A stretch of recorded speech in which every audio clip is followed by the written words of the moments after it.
Hey everybody, how's it going? Hopefully you've got everything working in that last video and everything is set, no issues, no problem, and you should be able to see the following screen in front of us, which is Spyder Python 3.8.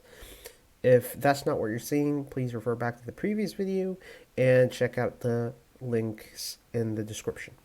Right, so now let's have a look at this screen. It has three boxes, 1, 2, and 3.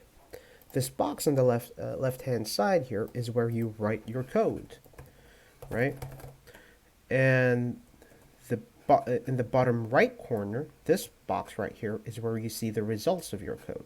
So if you write 3 plus 4 here, you should be able to see the result here. So let's show it here.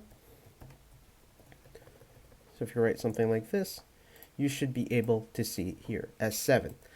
This little box right here is called a console. Okay, this is where you see the results of your code. Sometimes when you want to try things out on the fly, this is where you go for that matter. Now, the box above it, it has 4 tabs. It has Variable Explorer, Help, Plots, and Files.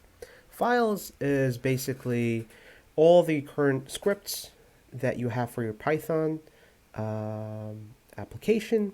A script is basically a document that has Python code in it or any other sort of code. Plots is basically if you have, let's say, a line chart or a graph or a bar chart, anything of those things, you'd see them in this tab. Help is if you want some help, maybe a tutorial or something.